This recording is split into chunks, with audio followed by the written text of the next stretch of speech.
Kenalkan, nama saya Cindy Florensi Ovalina dengan NIM 11012200037 dari kelas TI 0502. Di sini saya akan menjelaskan sedikit tentang materi semikonduktor dalam mata kuliah elektronika.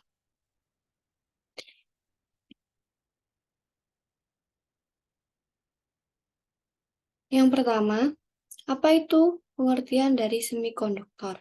Semikonduktor adalah bahan yang memiliki konduktivitas listrik di antara konduktor, seperti logam, dan isolator seperti karet. Mereka memiliki sifat khas yang memungkinkan mereka untuk mengontrol aliran arus listrik dalam berbagai aplikasi elektronik. Lalu untuk selanjutnya, kita akan bahas sedikit tentang materi semikonduktor. Yang pertama ada sifat-sifat semikonduktor, yang kedua ada jenis-jenis semikonduktor, dan yang ketiga ada aplikasi semikonduktor. Langsung saja yang pertama kita masuk dalam materi sifat-sifat semikonduktor. Yang pertama, sifat-sifat semikonduktor ada konduktivitas listrik, yang dimana konduktivitas listrik ini mencakup dalam dua aspek. Yang pertama, konduktivitas intermediate, yang memiliki pengertian semikonduktor memiliki konduktivitas listrik yang berada di antara konduktor atau logam dan isolator. Mereka bisa menghantarkan arus listrik, tetapi tidak sebaik logam. Lalu yang kedua ada dipengaruhi oleh suhu, di mana konduktivitas semikonduktor cenderung meningkat dengan meningkatnya suhu. Berbeda dengan logam yang cenderung menurun dengan kenaikan suhu. Lalu yang kedua, sifat-sifat semikonduktor ada pembawa muatan, yang dimana ada elektron dan lubang yang memiliki pengertian. Semikonduktor memiliki pembawa muatan seperti elektron bebas dan lubang. Elektron bebas bertanggung jawab atas arus listrik negatif, sementara lubang yang merupakan keadaan di mana elektron seharusnya ada tetapi tidak ada, bertanggung jawab atas arus positif.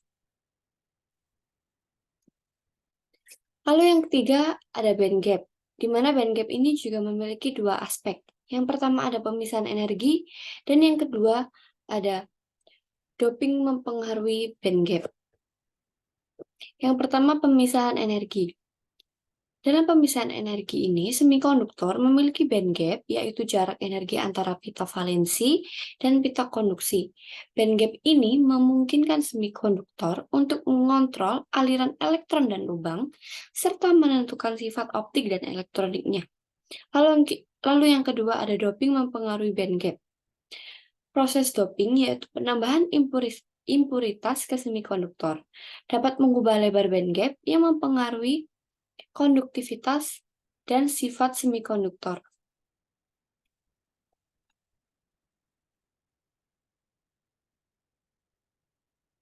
Lalu selanjutnya ada efek P-N.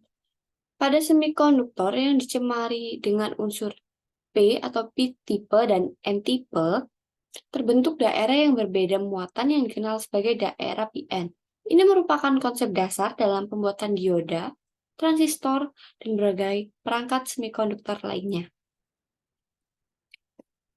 Lalu selanjutnya ada efek topik dan efek termal, di mana efek topik ini mencakup absorpsi dan emisi cahaya, yang memiliki pengertian beberapa semikonduktor dapat menyerap dan memancarkan cahaya pada panjang gelombang tertentu. Ini dimanfaatkan dalam perangkat seperti LED atau light emitting diodes dan laser. Lalu yang kedua ada efek termal. Efek termal ini mencakup perilaku terhadap suhu, di mana semikonduktor menunjukkan konduktivitas termal yang berbeda dengan logam. Konduktivitas termal semikonduktor cenderung meningkat dengan kenaikan suhu. Nah, lalu selanjutnya kita akan membahas sedikit tentang jenis-jenis semikonduktor. Yang pertama, jenis-jenis semikonduktor berdasarkan bahan dasar. Nah, dalam berdasarkan bahan dasar ini ada tiga aspek. Yang pertama ada bahan dasar dari silikon, Salah satu semikonduktor paling umum digunakan dalam industri elektronik karena stabilitas kimianya dan ketersediaan yang melimpah. Lalu yang kedua ada bahan dasar dari germanium yang digunakan dalam beberapa aplikasi elektronik tetapi kurang umum daripada silikon karena sensitif terhadap suhu. Lalu yang terakhir ada bahan dasar dari gallium arsenida, semikonduktor yang digunakan dalam aplikasi high speed and high frequency seperti dioda GaN, transistor microwave, dan fotodetektor inframerah. Lalu yang kedua ada jenis-jenis semikonduktor berdasarkan aplikasi, di mana ada 4 aplikasi. Yang pertama, semikonduktor untuk elektronika yang digunakan dalam pembuatan transistor, dioda, mikroprosesor, dan berbagai perangkat elektronika. Lalu yang kedua, semikonduktor untuk fotovoltaik. Digunakan dalam sel surya untuk mengubah energi surya menjadi energi listrik. Lalu yang ketiga ada semikonduktor optik,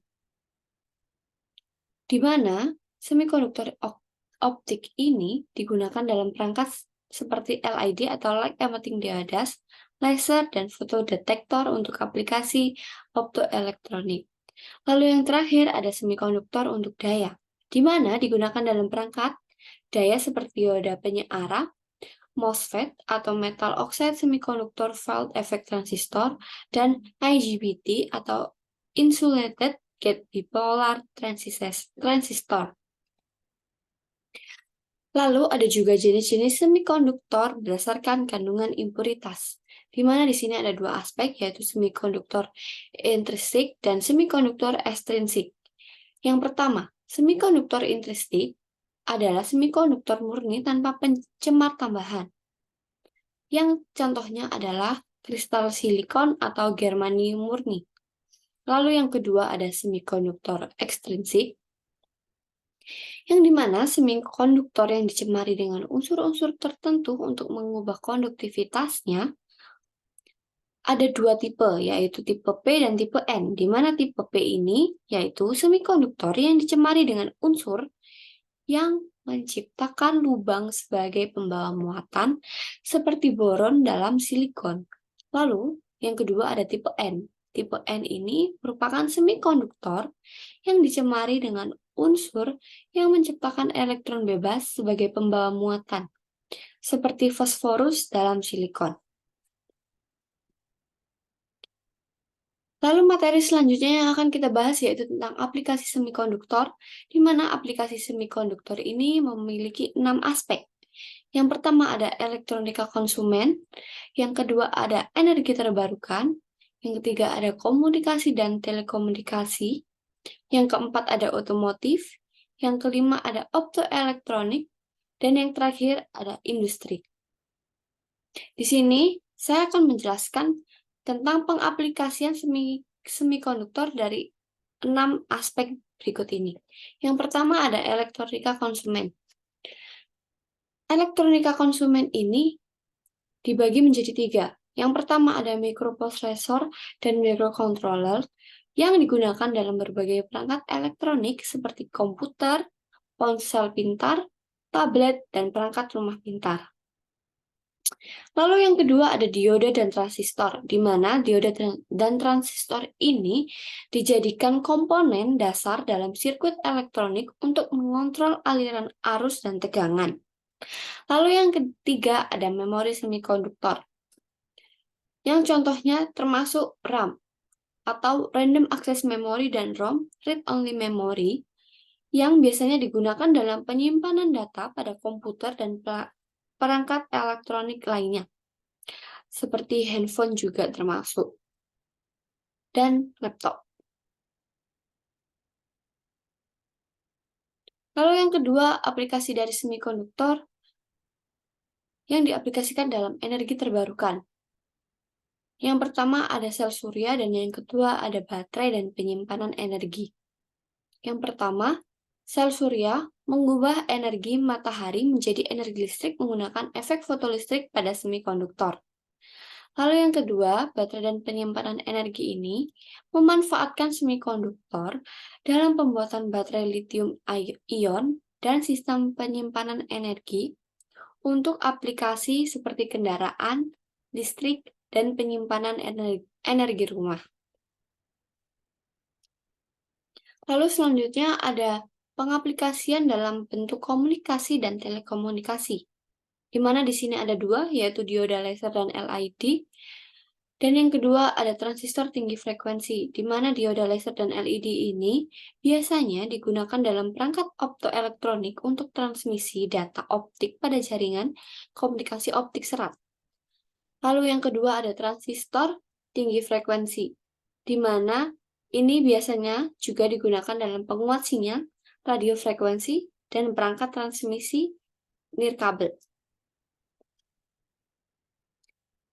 Lalu selanjutnya ada pengaplikasian semikonduktor dalam otomotif, di mana di sini ada dua hal juga. Yang pertama ada elektronika kendaraan dan yang kedua ada elektronika daya.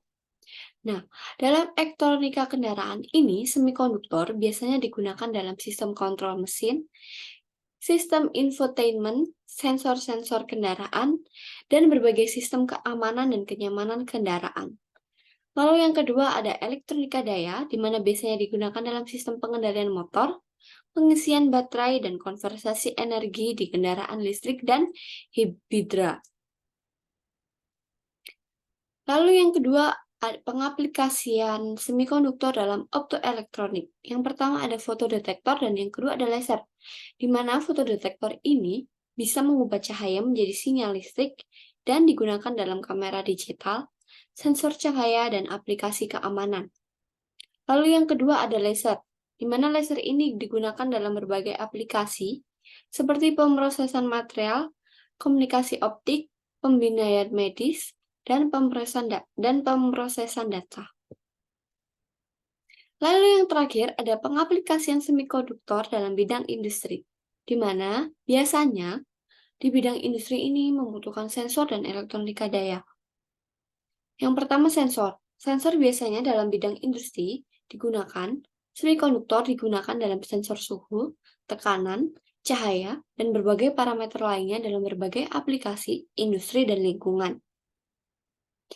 Lalu yang kedua ada elektronika daya, di mana semikonduktor ini digunakan dalam sistem konversi energi, pengendalian motor, dan otomatisasi industri. Nah, itu tadi materi semikonduktor yang bisa saya jelaskan. Untuk kurang lebihnya saya mohon maaf. Saya Cindy Florence Ovalina. Terima kasih.